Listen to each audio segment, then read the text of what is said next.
Now, I'm going to talk to you a bit about me dad. Me dad's a weird cat, right? Good guy, he's not a cat. My parents made me get a job when I was like fucking 12 doing a paper round because there was no mines in Sydney. And I had to go around the suburbs and deliver papers, and at the end of the day I had to go to the news agency and empty all the bins out the back of the news agency into a big metal skip, and it was a fucking cunt of a job. But the only good thing about it was, at the end of the month, they used to throw away all the magazines I hadn't sold, so there was mountains of porn, right? So I would collect these porn mags up, fill me backpack up with them, go home, take the porn mags to school, sell them off for $5 a magazine. I was making more out of my porn empire than I ever did out of the paper round, right?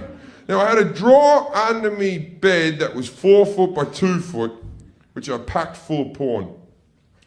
One day I come home, my room's been cleaned, it's fucking spotless, right? First thing I do is I run to the porn drawer, right? I open it up, empty, right? Go out to the living room.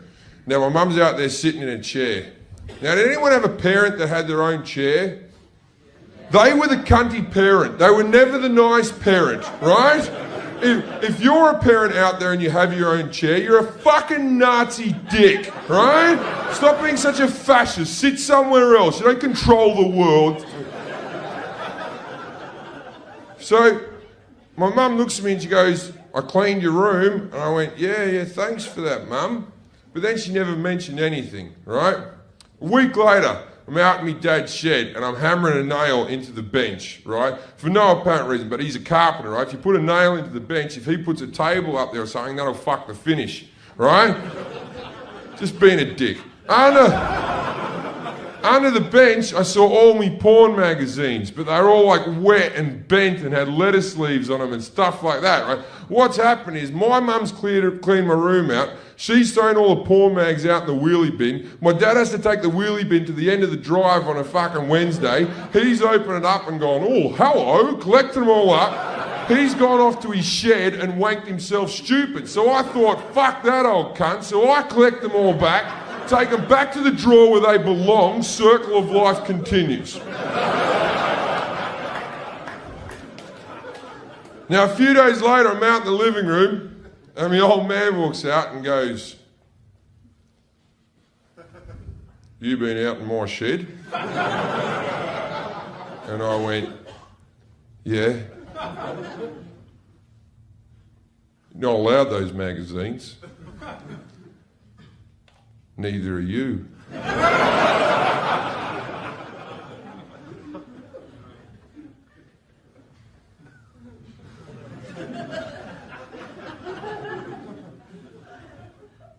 Can I have 4?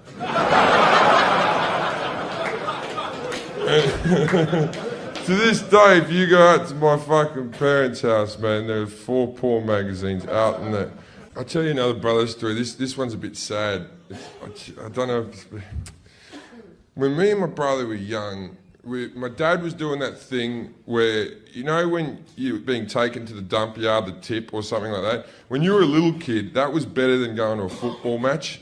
That was just like the best day ever. Because you never knew what you were going to find at the junkyard, did you? You'd just be there, standing on the pile of shit, going, Dad, you have to see this. We got to take it with us. It's a fridge. It's only missing a door.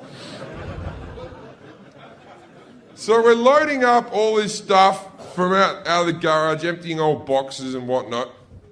My brother, I don't know, I'm about 9. No, I'm about 5. My brother's about 9. My brother pulls a vibrator out of a box just like this. And my dad does that fucking dad when they're nervous walk where he goes, hey, what you got there? Right? And then Dad goes, oh, I'll take that off you. Now, as soon as we see that little walk, we know that's something fucking important. And we're just going, Dad, what is that? I have to fucking know what that is. I have to know. That is, what is it, Dad? And Dad sees his 2 sons and he sort of smiles wryly to himself and goes, it's a massager. My dad turns it on and goes,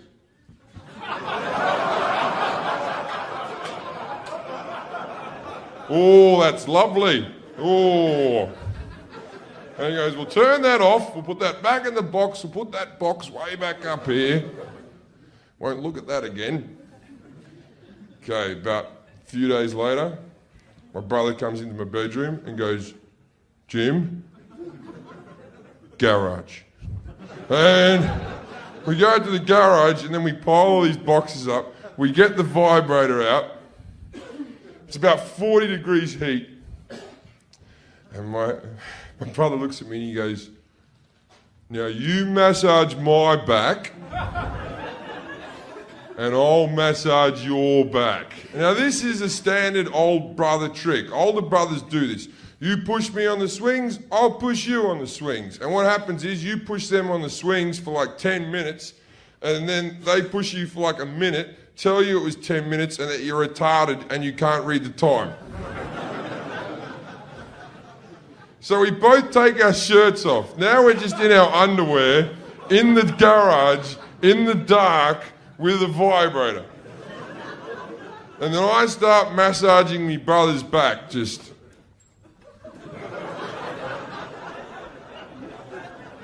And he's giving it these ones. Whoa.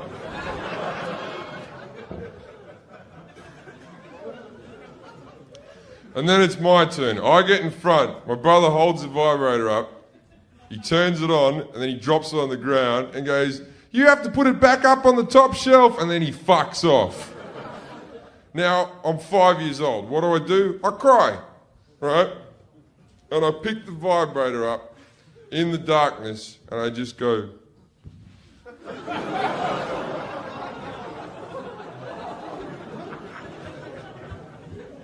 That's when my dad comes in. To see his 5-year-old son massaging his back with a vibrator. And I'm crying. And he comes up and he goes, has Scotty fucked you over again, mate? And I went, yeah. He goes, give it here. And he holds it up and he goes, now you see this? You're not to play with this. This is Dad's. Now that sentence has haunted me. Not that this is Mum and Dad's. This is Dad's. That raises questions I never want answered.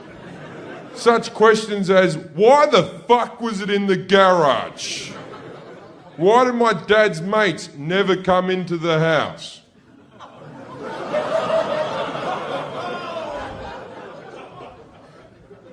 I was happy with it being in my mum, but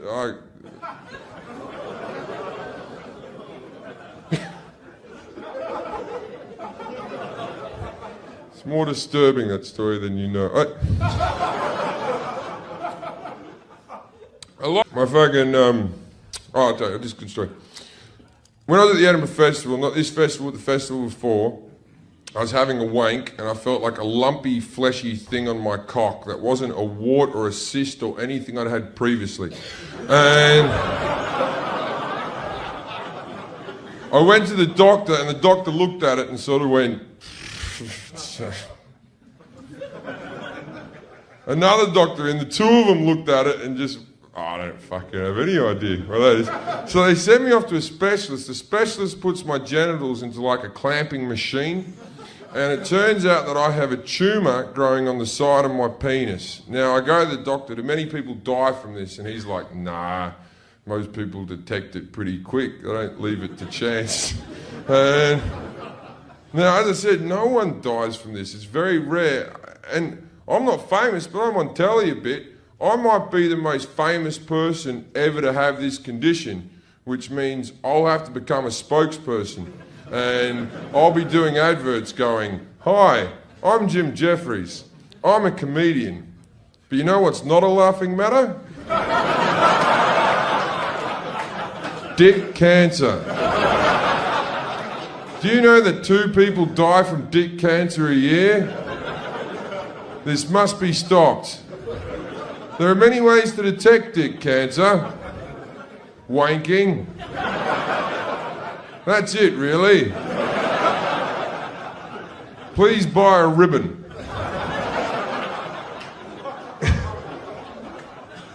Now, while I was out at the Edinburgh Festival, I was with a girl for 3 years, and I never cheated on her, but I did cheat on her twice during the Edinburgh Festival because it's a festival. And when I went to the doctor, I was worried that it was a sexually transmitted disease. I think I'm the first person ever to high-five a doctor when he says you got cancer. I was fucking well up for that. I was like, cancer, fucking yeah! Because you come home with herpes, she'll kick you out of the fucking house, right? You come home with dick cancer, she'll make you a cake or something real nice. And God bless her, I loved her to bits, but we're broken up now. I can say that she wasn't bright, she was a thick girl. She would not have sex with me until the tumour was removed because she was worried it was contagious. I'm like, it's not contagious, it's fucking cancer, all right? Let's just enjoy the width while we have it.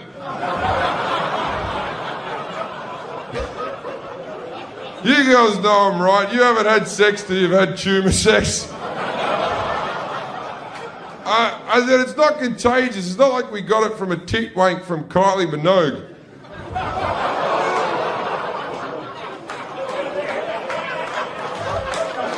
Yes, look, I understand that joke is wrong on many levels. The main level being that Kylie's tits aren't big enough for a tit wank.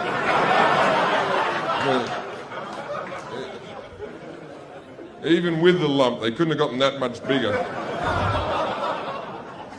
Don't be upset with me. I'm a cancer patient.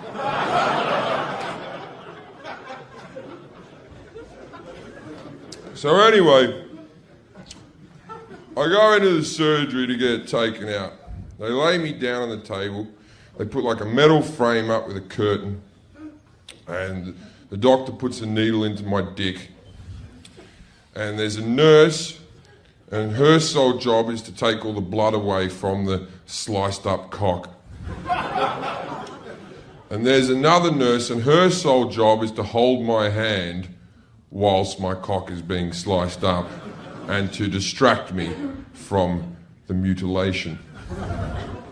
And she's holding my hand and she looks at me and she goes, "So, I hear you're a comedian." And I went, "Yeah, I'm a comedian. Why don't you tell us all a joke?"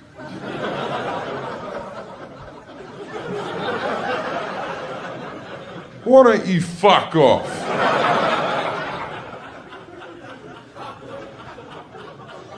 And then they put like 6 stitches into my cock.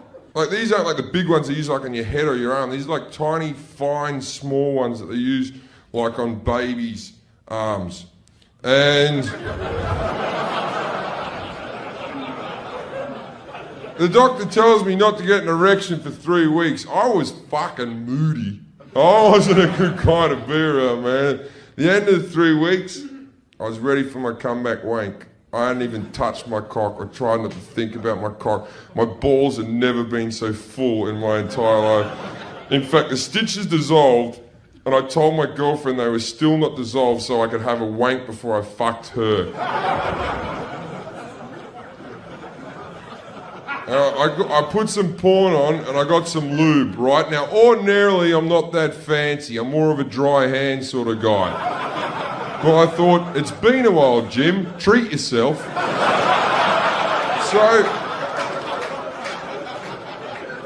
I lubed up my cock, and I'm talking 5 pumps maximum. Just...